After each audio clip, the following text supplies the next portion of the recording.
Welcome to the highlights of the Benson Hedges World Series Cup game between Australia and the West Indies at the Sydney Cricket Ground. Well, there's a soft pitch and lots of rain out there that held play up until 5:45. 2¼ hours late it started, and these were the teams announced by the two skippers at the toss. The Australians, Mark Taylor as skipper. He's taken the place of Allan Border, who's out with a hamstring injury. Then Boone, Jones, the two Wars. Martin, who's in for Border. Matthews, Healy, Rifle, McDermott and Whitney, with Tim May as the 12th man. The West Indies, Richie Richardson, the skipper. Desmond Haynes, then Lara, Simmons, Logie, Arthurton, Hooper, Murray, Ambrose, Bishop, Anderson, Cummins, and Jimmy Adams is the 12th man. Richie Richardson won the toss and put the Australians into bat on what seemed certain to be a difficult pitch on which to bat. The surface still quite soft. And we join play now in the 4th over. It's none for 7. The bowler is Philip Simmons, a surprise choice by Richie Richardson. He's bowling to David Boone. Your commentators are Greg Chappell and David Gower. It's a short delivery. David Boone gets this away. It'll be the first boundary of the evening. Phil Simmons short and down the leg side. Richie Richardson electing to use him as the opening bowler this evening. It's an uncomfortable sort of delivery. It's a very uncomfortable sort of delivery. Taylor going on the back foot and having to readjust horribly. Curtly Ambrose already looking a far harder proposition than Ian Bishop was from that end before him. That's the problem with the one that's pitched up. Phil Simmons has taken 4 overs to get one up there, and when he has, it's proven too much for Mark Taylor. The ball going between bat and pad, probably getting a bit of movement back off the pitch, and the first wicket for Australia has fallen. Mark Taylor bowled by Phil Simmons. That's the ideal length from Phil Simmons. Just comes back in there. You can see it pitch and jag back in quite sharply, defeating that intended drive from Mark Taylor. The first Australian wicket falls. And taking it first slip, Brian Lara taking that very comfortably. So once again, Phil Simmons is doing the job for his captain as a bowler.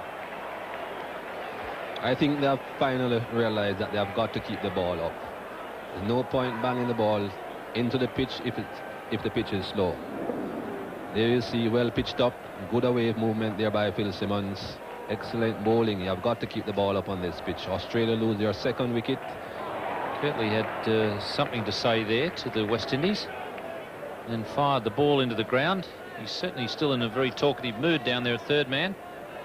Maybe he's a little peeved because Phil Simmons is getting all his wickets, Michael.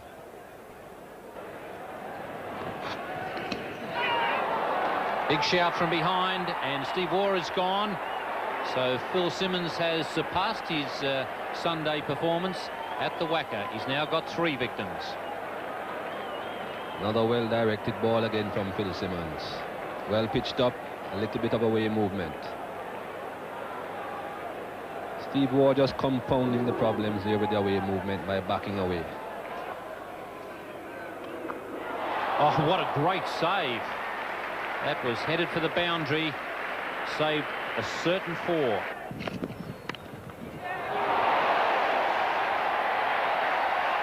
I thought for a moment that Hooper had that covered. Might just have been a little off balance. After this over is completed, there'll be 10 overs to go. Oh, they've got him. Yes, well done. He doesn't make many mistakes. And boy, doesn't that smile look good. It really did turn quite a long way. He's out stumped there. If he wants a wide, if a wide had been called, you can still be out stumped off a wide. He's never scored a run in one-day internationals. This is his first match. And he's gone. Out for a duck in his first match. That's disappointing. What a ball, though. Just a little bit quicker. Just nip back a little bit. He was driving at it, and Damien Martin out.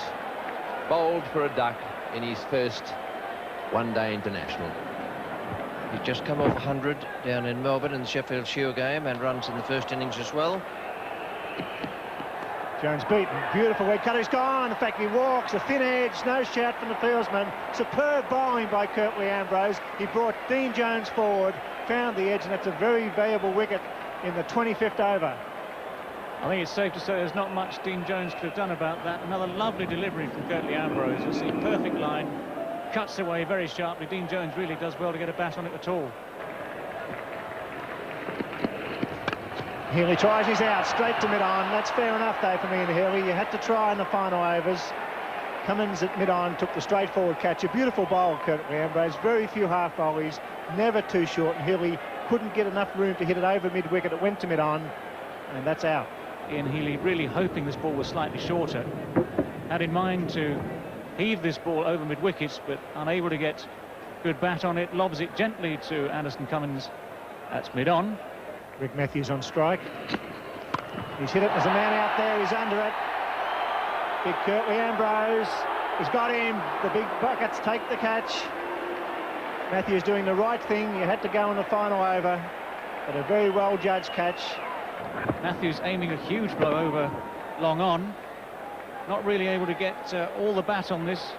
Getting it very high in the air. Curtly Ambrose comes round, judges the catch very well indeed, safely, and he's quite relieved about that. Gave him out, full pitch. Judged LBW McDermott. Just seemed to be going down leg side from here, but it must have been hitting leg stump. Umpire Steve Randell had the finger up. Just now to see exactly what line this ball was on. Well, that's a very low-scoring effort from the Australians, but we don't know at the moment what problems the West Indians might have. Just a quick look at the card to recap what happened. 9 for 101, top score. Dean Jones, 21 from 53 balls, gives you an idea of how difficult it was out there. Mark Waugh, 17 from 25. It was tough going, but at least the Australians, from their point of view, have the runs on the board. West Indies have to make them. The bowling for the West Indies, some fine performances there. Simmons, 3 for 11 from 6 overs. Ambrose, 3 for 18, and Hooper, 2 for 25, with Anderson Cummins taking 1 for 16. We join play now with Whitney bowling to Lara. It's none for 4. It's in the 4th over, and your commentators are Bill Laurie and Michael Holding. Bowling, goes through the right wing, trying to hit down the ground. So Michael Whitney draws blood. Tremendous roar from the crowd. Lara, clean bowl. Yes, a bit of movement there from Mike Whitney. Ball pitching and coming back in to Brian Lara. Let's look at this ball. Pitching, hitting the seam, coming back into Lara. Hits that off stump. West Indies lose their first wicket. Well, Simmons must be close. He's gone. It looked out, yes. Trapped in front. Simmons out for a duck. Superb delivery. He sent to cut back and find him. Plumb in front. That's a good ball from Craig McDermott. That definitely is the length that these fast bowlers need to bowl. Pitching. Coming back in. Possibly just clipping leg stump. Inside edge, or so umpire Randall says. Michael Whitney strikes. Well, a couple of absolute rosiners to Richie Richardson.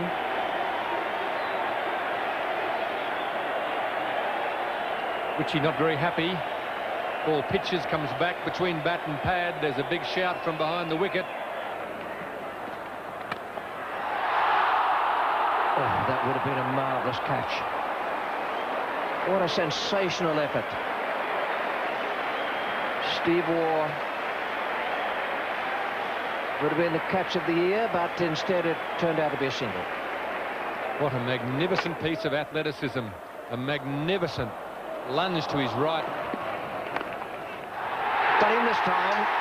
Stephen Waugh, who made the great effort earlier in the over, has picked up Desmond Haynes. This is a difficult pitch, as the Australians found, but they're bowling and fielding quite beautifully now. Been a beautiful piece of bowling there by Paul Rifle. A good length, a little bit of movement. Steve Waugh takes what for him is a comfortable catch. A few West Indian names in that list as well. Michael Holding, Joel Garner, Malcolm Marshall. How brilliant. Isn't that one of the most brilliant things you've seen?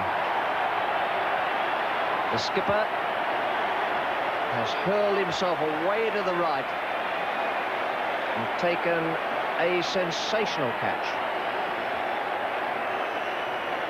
Captaincy has certainly brought the best out of Mark Taylor on this occasion. It's a good outside edge. Thrown himself away to the right. If that's not a classic catch, then I'm not here. And And well taken again by the skipper. He's having a very good night in the slips, Mark Taylor. One brilliant one, and that one a very safe catch. Tries to guide this ball down towards third man for one. Only succeeds in just gliding it off the edge. Mark Taylor down very quickly with both hands. And Taylor again, number 3 for the skipper. And that's the reward for being courageous as a captain. He's kept first slip in, and he's got 3 himself. Mark Taylor's set a brilliant example as captain of Australia for the first time here today. In the air, he's got him, another one. You little beauty. Straight off the outside edge, straight to Taylor. What hands he's got. Yes, and beautifully bowled by Steve Waugh. He was on the half volley. Junior Murray was into the drive. The outside edge, and that was a regulation catch, but he caught it so easily, and the big crowd here jumped to their feet. Look at that line, just a bit of movement away. Grove, Taylor, just to his right. He's just starting to spread a bit now. Oh, he's got him, yes, got behind. That one bounced, it was a quicker delivery. A beauty it was too. It bounced, hit the edge, went flying away towards the keeper. Healy actually was a little bit surprised by the pace on it. Caught behind, so Bishop is out. He's had a go at that one, and it has hit the edge, flying down towards third man. Are they going to come back for the second? This will be out, run out, yes, he's gone, it's all over. He's given that run out, all out for 87. It was a wonderful performance from the Australians. They bowled well, fielded brilliantly, and they were well led by Mark Taylor in his first stint of captaincy at the Australian side. Limited overs international as skipper, and he did very well.